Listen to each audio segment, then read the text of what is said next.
What's up everyone, I'm CallumOnToast, and in today's video I'm going to be showcasing some more battles in the Ultra League Summer Cup with a triple Fury Cutter team, this time submitted to the channel by MarioPlumber014, who's running Samurott, Sceptile, and Golisopod. At this point it feels like all the interesting Pokemon that got move updates this season, in this cup at least, have Fury Cutter as the fast move, so don't be surprised if you see even more of them featured in tomorrow's video. But with that being said, let's just get into the question of the day. Aside from Fury Cutter, what do you think is the best move update this season? Let me know in the comment section down below, and with that being said, let's get into the battles now.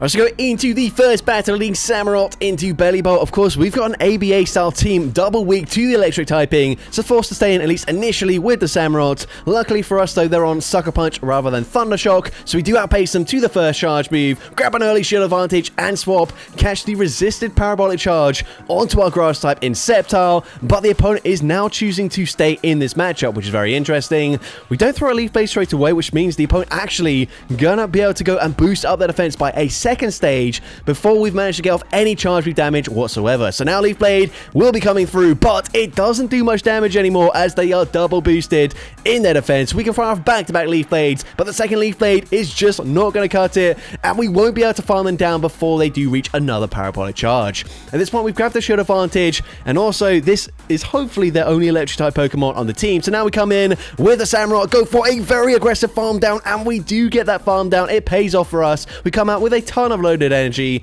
and the opponent's going to come in with a Gastrodon. So at this point, we farm up to back-to-back Hydro Cannons, but instead, we are full sending a Blizzard. Blizzard going to do big damage there. I believe Hydro Cannons would be more energy efficient there, but that's okay. We're going to come in with Golisopod, and the opponent going to fire off a charge move. They actually go for Water Pulse there, so potentially on Water Pulse and Earth Power as a charge boost. Otherwise, I don't know why you wouldn't just go for a Body Slam there. But either way, we bait out their final Pokemon, a Skeledirge, and of course, Fury Cutters are double resisted, but Aqua Jet going to hit for super effective. We're going to shield this up here as the opponent does go for a Torch Song, boosting up their Incinerate damage. We can fire off the Aqua Jet here, but because the fast move damage is double resisted, we don't put them into farm down range. We're forced to throw a second Aqua Jet to guarantee the KO here, and this is now going to be very close. Aqua Jet gets the KO there. We're swapping into Samurott. Samurott needs to reach a move, and we do just barely get there, reaching the Hydro Cannon. And of course, Hydro Cannon from this range takes out the Gastrodon, and we're able to take that game.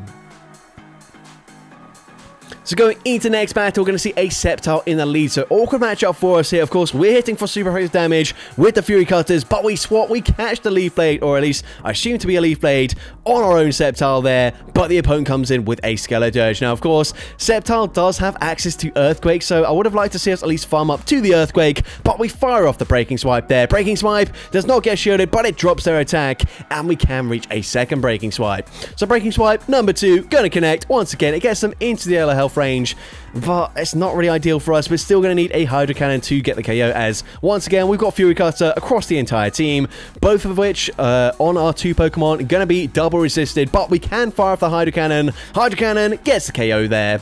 And the opponent's going to come back in with their Sceptile, and we're going to swap, try to catch a move. Once again, doesn't work out for us, but the opponent is still going to stay in, fire off a Dragon Claw for some reason. Don't really understand why they did that, but either way, they're going to come in with a Zekrom. We're going straight for X's here. Of course, X's are going to do some decent neutral damage in this matchup, so it does grab a shield. We're now going to overfarm, but we end up throwing on CMP. At this point, going to shield up the Fusion Bolt there. Now going to overfarm just slightly, fire off the Exeter, and then possibly swap back into our Samurott if we grab the final shield, which we do. And of course, we've got Blizzard, but we've probably put them into range where a Hydro Cannon will get the KO despite being resisted, and it does take them out. So they come back in with the Sceptile, and again, going straight for Hydro Cannon. Hydro Cannon is resisted damage, but it puts them into a single Fury Cutter farm down range. We're able to take out the Sceptile, and we're able to take that game. So going into next battle here, we're going to see a Kingdra in the lead. So of course, not ideal for us. We're going to have to full send a Blizzard to deal any meaningful damage. Nope, never mind. We're going to go straight for Hydro Cannon here. Of course, we did farm up to a potential Mega Horn, but the opponent calls the bait there. They're able to tank it very comfortably. And at this point, I guess we're just firing off a second Hydro Cannon to get off guaranteed damage before they fire off an Outrage. But either way, not really ideal. We do at least get them into the yellow health range, which is kind of good considering we've thrown 2 double resisted Hydro Cannons. But either way, we're going to come in with Golisopod, probably going to shield once, and then look to fully Fury Cutter farm them down. So, of course, going to use our shield here. The opponent is going to force in the outrage once again. But now we get the farm down. We come out with very close to back-to-back charge moves already. And we're going to see a Swampert coming in.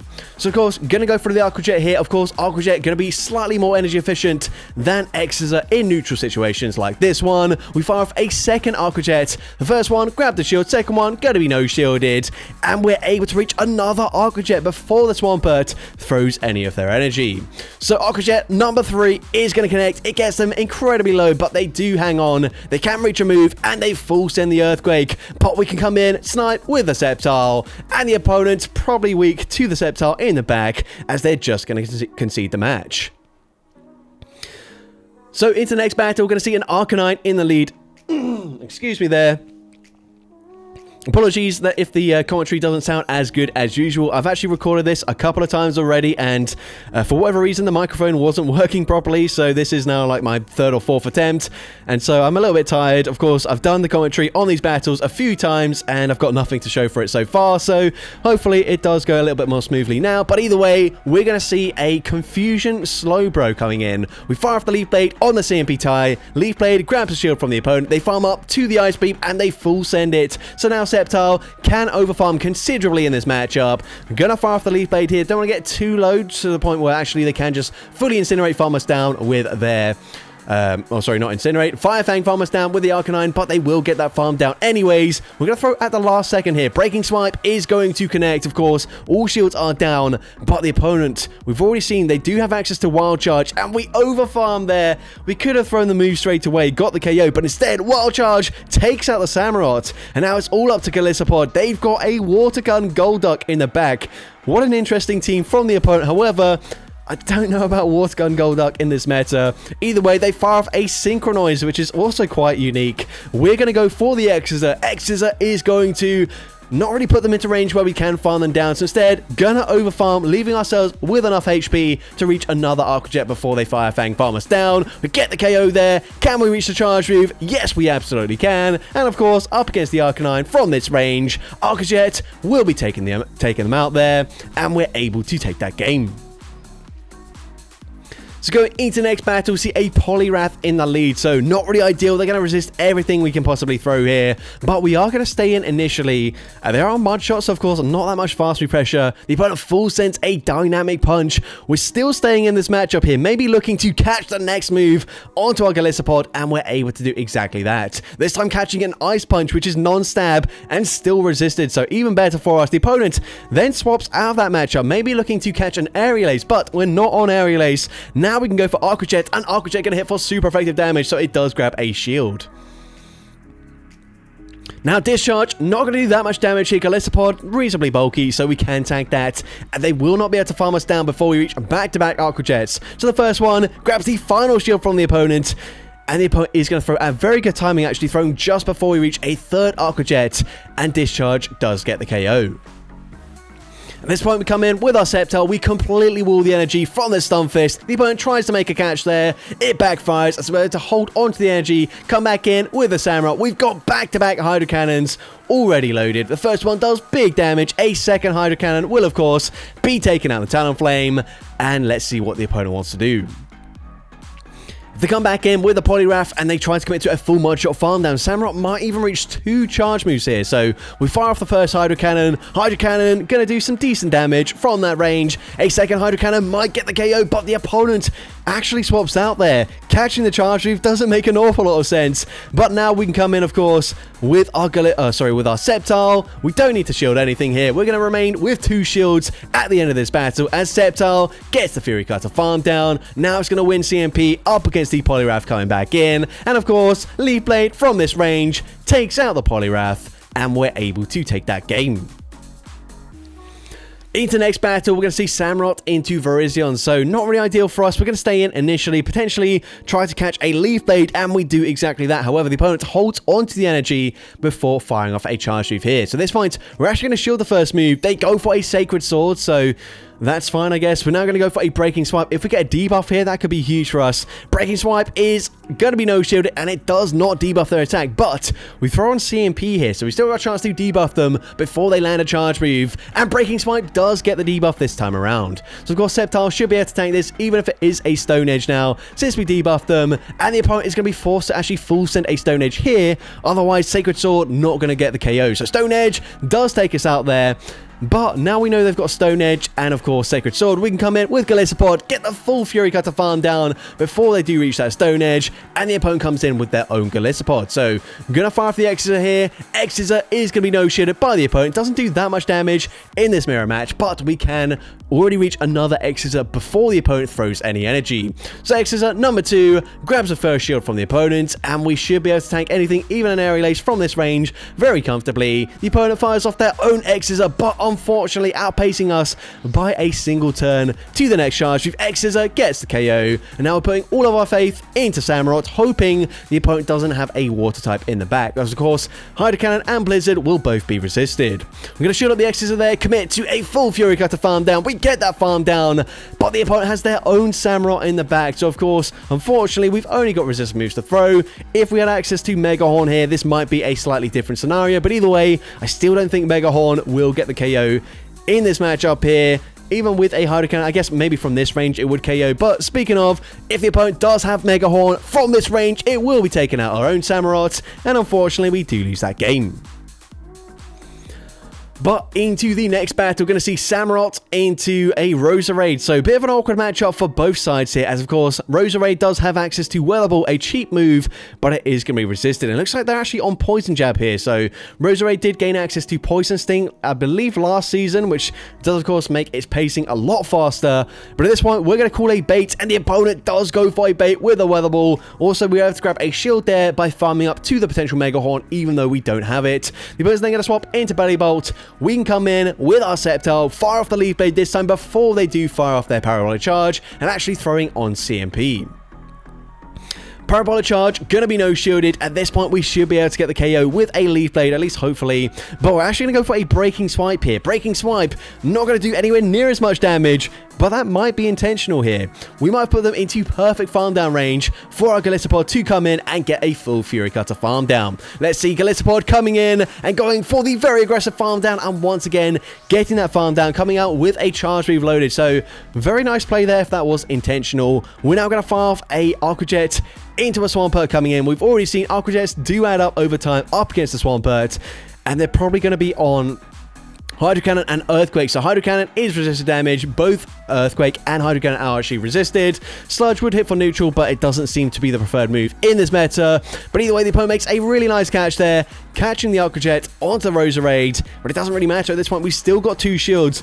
We're going to no-shield that. Come in with our Samurott, get that Fury Cutter farm down. The opponent needs to commit to a full Mud Shot farm down, but it's just not going to happen for them. Hydro Cannon, number 1, grabs the final shield, and Hydro Cannon, number 2, will certainly be enough damage to take out the Swampert, and we're able to take that game.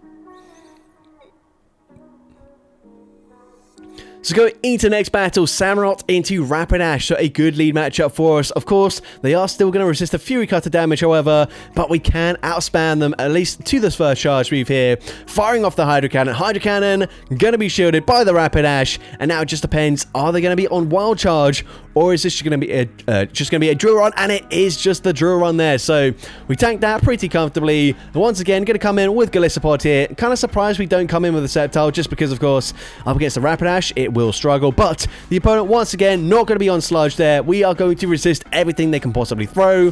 However, that would also be the case with the Sceptile, and a single Leaf Blade would very easily one-shot them. But either way, this is still fun with us. We can actually now overfarm with our Galissapod as they go for a Surf. Surf, of course, not the best move there, but now we can fire off an Aqua Jet, and we are very close to the next Aqua Jet already. So if they come back in with the Rapidash, they will have to use their final shield. Otherwise, Aqua Jet should be getting the KO from this range. And if your opponent does shield this and commit to a farm down, we can come in with our Samurott, go for the snipe here with the Hydro Cannon. Hydro Cannon, of course, super effective. It takes out the Rapidash. Their final Pokemon, going to be a Trevenant here. Unfortunately, not going to reach a last-second Blizzard, but that's okay. We can reach a Hydro Cannon. Hydro Cannon is resisted, but it does get them close to the yellow health range already, and this should be game over. We still got 2 shields here to none. We can go straight for a breaking swipe here. Breaking swipe, of course, not going to do that much damage. It might drop their attack. It doesn't really matter. The opponent probably already recognizing there's nothing they can do, and so they allow us to Fury Cutter farm them down, and we're able to take that game. Into next battle, we see a Shadow Charizard in the lead. So once again, another fire type, double resisting the Fury Cutter damage. They're going to swap out there into Blastoise, and we can respond with our Sceptile. Now the opponent is going to farm up. We're going to throw a Leaf Blade on the Simpy type with a potential Skull Bash. And Leaf Blade is going to grab a shield here, as the opponent probably going to go and boost up their defense with that Skull Bash. And now, of course, a single Leaf Blade will not be enough damage to get the KO. We're going to need to throw 2 more Leaf Blades here. So the first one coming through, the opponent is going to no-shield it. It does decent damage there. And this time, once again, going to go for a Breaking Swipe rather than firing off the Leaf Blade. Maybe expecting a shield, and the opponent does end up shielding. Banking the energy, but it doesn't really help them out here, as we can swap out straight away into our Samurott, fire off the Hydro Cannon. Hydro Cannon gets the one shot up against the Shadow Charizard. To come back in with the Blastoise, we are going to no shield as they full send the Skull Bash. But the opponent will need to fire off a last second charge move to get the KO here. So at this point, we're actually going to shield at the last second too, shielding up the Hydro Cannon, going for the Fury Cutter farm down, coming up with loads of energy, and this time we will get to see a Blizzard landing up against the Trevenant. Blizzard easily gets the one shot there, and we're able to take that game. So going into next battle, we're going to see Samurott into Skeleturge. So once again, good lead matchup for us. But again, Fury Cutter is double resisted, so it is slightly awkward for us. The opponent's going to swap into Venusaur. I would have liked to see us just full send a Blizzard there, but we're going to come in with our Sceptile, fire off the Breaking Swipe. Breaking Swipe is going to get the attack debuff there, and that should actually allow us to live a Sludge Bomb. So we're going to no-shield, and we do take the Sludge Bomb, not comfortably, but they will not be able to farm us down without maybe double shielding here as we reach back-to-back Breaking Swipes. So we go for Breaking Swipe there. The opponent is going to be double debuffed, and they are forced to throw a charge move to get rid of the Sceptile. But once again, we've put them into range where hopefully we can come in with our Golisopod and then just commit to a full Fury Cutter farm down. We get the farm down there just as they're reaching the charge move, and their final Pokemon going to be a Belly Bolt. But actually not too bad, since we've got such a huge energy advantage on both Pokemon that are weak to the electric typing. So, going to fire off a second Aqua Jet. Aqua Jet is going to grab a shield from the opponent. And at this point, we're actually not even going to bother shielding here. We're going to save our shields for our Samurott. We do tank that. We should be swapping out at this point, and we do. We swap back into the Samurott. We can, of course, fire off the Hydro Cannon. Hydro Cannon not going to get the KO as they have boosted up their defense. But either way, it doesn't really matter. We can now finally start using our shields. I'm going to shield up the Parabolic Charge here. Go for the Fury Cutter farm down. The opponent's going to come back in with their Skeleturge, and this should be game over. We're very close to back-to-back charge moves here. Hydro Cannon is, of course, going to connect, but it doesn't put them into farm down range. We will reach another charge move, though, so we're going to shield up the Shadow Ball there, and actually, instead of committing to the Hydro Cannon, we're going to go for a BM with the Blizzard, and we're also going to undercharge this. Blizzard still gets the KO there, and we're able to take that game. So that's going to be it for today's video. If you did enjoy it, please make sure you leave a like, leave a comment letting me know, and as well, don't forget to respond to the question of the day if you haven't done so already. And if you want to see more content like this in the future, make sure you hit that subscribe button and turn on post notifications. That way you'll be notified whenever I upload a new video. Now, if you want to take your support to the next level, you can become a channel member with perks including early access to new videos, shoutouts at the end of each video, custom loyalty badges, and custom emojis to use in the comments of every video. I want to say a massive thank you to everyone that has become a channel member already. Your support is greatly appreciated. And with that being said, thank you so much for watching today's video, and I hope you have a great rest of your day.